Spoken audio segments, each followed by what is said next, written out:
Hello दोस्तों, आप सबका स्वागत है मेरे चैनल पे। आज हम सीखेंगे कि ASP.NET को रेजर पेजेस में jQuery Ajax का इस्तेमाल कैसे करें।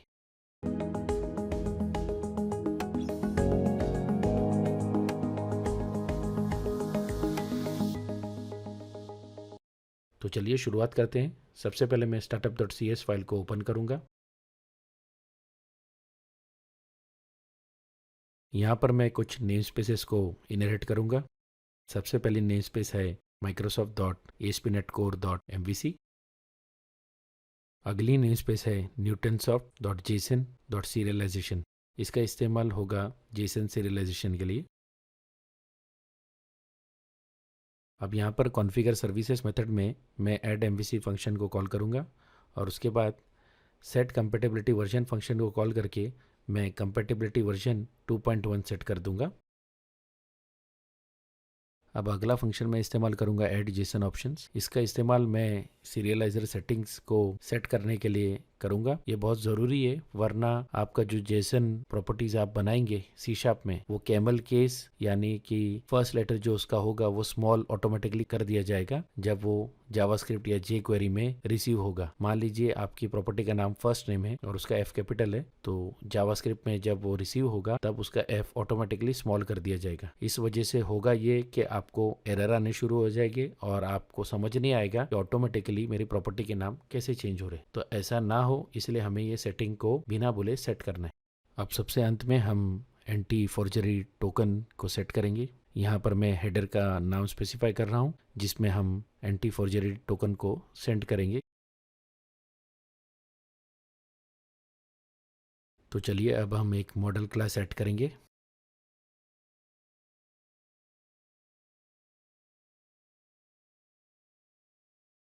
इसे मैं नाम दे रहा हूँ पर्सन मॉडल और अब यहाँ पर मैं प्रॉपर्टीज़ को ऐड करूँगा।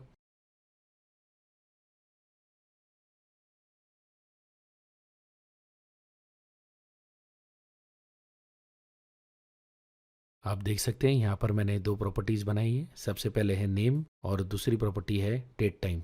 दोनों भी स्ट्रिंग प्रॉपर्टीज़ है। अब चलते हैं हमारी इंडेक्स मॉडल क्लास में।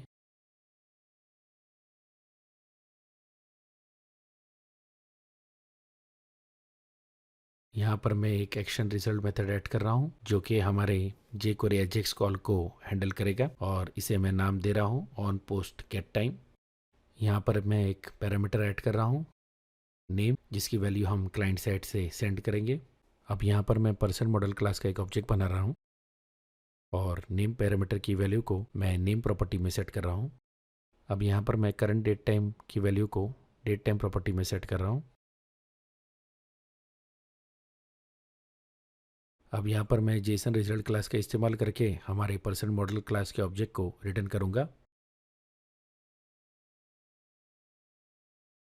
अब सबसे आखिर में मैं यहाँ पर एक एट्रीब्यूट ऐड कर रहा हूँ वैलिडेट एंटी फोर्जरी टोकन। इस एट्रीब्यूट को ऐड करने के बाद ये कंफर्म हो जाता है कि इस मेथड के अंदर एंटी फोर्जरी टोकन को वैलिडेट किया जाएगा। तो चलिए अब चलते हैं हमारे रेजर पेज में जहाँ पर हम jQuery Ajax की प्रोग्रामिंग करेंगे।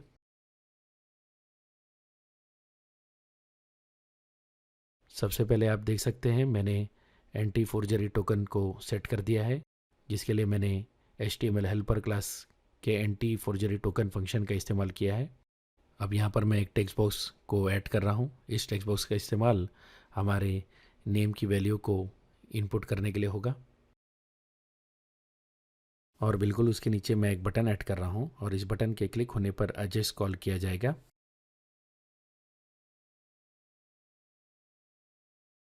आप देख सकते हैं मैंने jQuery min फाइल को इनहेरिट कर दिया है।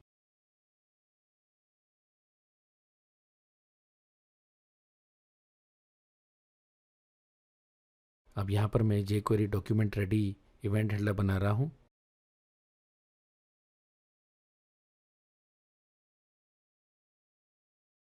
अब मैं बटन को एक क्लिक इवेंट हैंडलर असाइन कर रहा हूँ।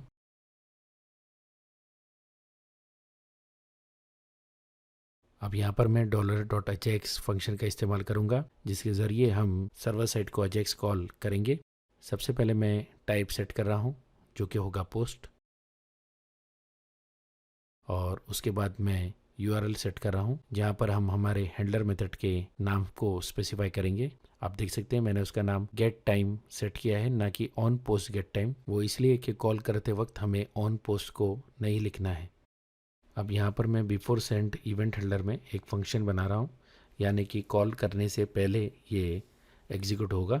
यहाँ पर मैं एंटी फोर्जरी टोकन को सेट करूँगा और उसके लिए मैं सेट रिक्वेस्ट हेडर फंक्शन का इस्तेमाल कर रहा हूँ। आप देख सकते हैं जो एंटी फोर्जरी टोकन का नाम मैंने startup.cs में स्पेसिफाई किया था, वही नाम का इस्तेमाल करके मैं टोकन की वैल्यू को सेट कर रहा हूँ। टोकन की वैल्यू हमें हिडन फील्ड से मिल जाएगी। ये hidden field automatically anti forgery token function द्वारा क्रिएट की जाती है और इसे मैं यहाँ पर नेम से एक्सेस कर रहा हूँ। अगर आपको ये हिडन फील्ड देखना है तो आप पेज के व्यू सोर्स कर इस हिडन फील्ड का नाम और इसकी डिटेल्स को चेक कर सकते हैं। अब डेटा एट्रीब्यूट में मैं हमारे पैरामीटर को सेट कर रहा हूँ, जिसमें मैं टेक्स्ट बॉक्स की वैल्यू को असाइन कर रहा हूँ। अब मैं सक्सेस इवेंट हैंडलर को सेट कर रहा हूँ। यहाँ पर मैं जो भी रिस्पॉन्स रिसीव होगा उसमें से नेम और डेट को सेपरेट करके एक मैसेज में डिस्प्ले कर दूंगा। आप देख सकते हैं मैं मैसेज को क्रिएट कर रहा हूँ।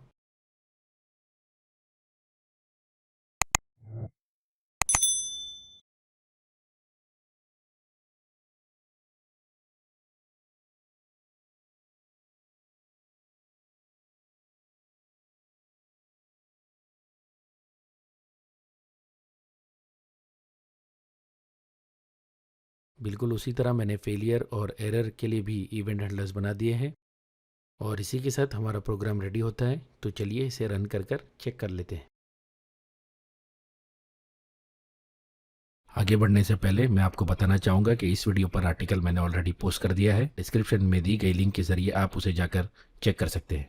साथ साथ वहाँ पर आपको सोर्स कोड की डाउनलोड लिंक भी मिल जाएगी और यदि आपको इस ट्यूटोरियल के रिलेटेड कोई डाउट है तो आप हमें फोरम पर पूछ सकते हैं। आप सभी से निवेदन है कि आप मेरे चैनल को सब्सक्राइब करें और बेल आइकन दबाना ना भूलें। सबसे पहले मैं मेरा नाम इनपुट करूँगा और उसके बाद मैं गेट करंट टाइम बटन पर क्लिक करूँगा। तो आप देख सकते हैं मेरा नाम करंट डेट टाइम के साथ में डिस्प्ले हो रहा है अलर्ट मैसेज बॉक्स में। तो इसी के साथ हम इस वीडियो के अंत में आते हैं। आज हमने सीखा कि किस तरह हम रिजर्व पेजेस में अजेक्स कॉल परफॉर्म कर सकते हैं।